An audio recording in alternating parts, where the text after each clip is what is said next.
Tes. Sebenarnya sih nggak ada niat untuk kerumunan ya. Yang penting ada ada penonton tapi sesuai prokes saja, protokol kesehatan itu aja sih. Oke, siap-siap. Bang, tadi ada keuntungan 12 juta rupiah itu Bang. Apakah itu juga mendorong Abang untuk menciptakan kerumunan Bang? Kalau mencetak rumah sih enggak, tapi kalau untuk cari keuntungan untuk biaya itu memang ada. Tapi sempat membuat di medsos ya untuk menghadiri ya. Itu saya kerjasama sama Futsal Medan, IG Futsal Medan. Jadi sebenarnya panitia itu bukan saya aja, ada satu orang lagi namanya Ikan Pani. Dia pengelola akun itu dia yang mempromosikan event ini.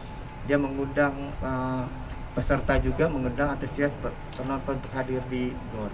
Itu aja sih. Untuk terkait logo itu abang cukup ya. abang palsukan Bang? Bang, kenapa nekat memalsukan tanda tangan Bang? Gimana? Kenapa nekat memalsukan tanda tangan Bang?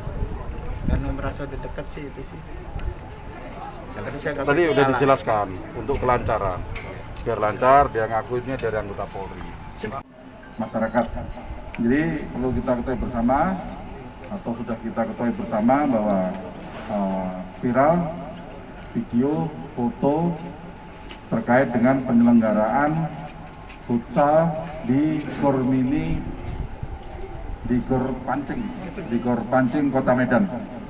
Jadi perlu kami sampaikan ke rekan-rekan sekalian bahwa yang viral di situ itu pertandingan final antara tim Polsek Medan Kota dan tim dari Al-Wasliyah.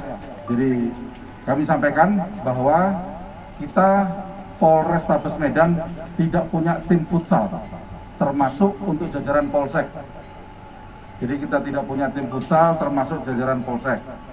Kemudian dari hasil pengecekan kita sudah dapatkan bahwa pelaksanaan atau penyelenggaraan turnamen futsal tersebut itu mencatut nama Polri. Dalam hal ini Polda Sumatera Utara. Surat permohonan tersebut ditandatangani oleh seolah-olah oleh dua anggota Polri, dan ini sudah diakui oleh yang bersangkutan, dan saat ini sudah kita tetapkan sebagai tersangka dan mulai semalam kita amankan atau kita tahan.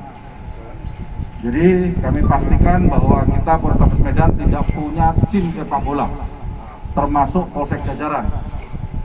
Kemudian pada saat pelaksanaan sebelum final, di situ juga disebutkan ada eksibisi antara tim dari Polda Sumatera Utara melawan klub sepak bola profesional, dan kami sampaikan juga bahwa itu tidak ada juga tim sepak bola, tim futsal dari Polda Sumatera Utara. Tersangka yaitu saudara B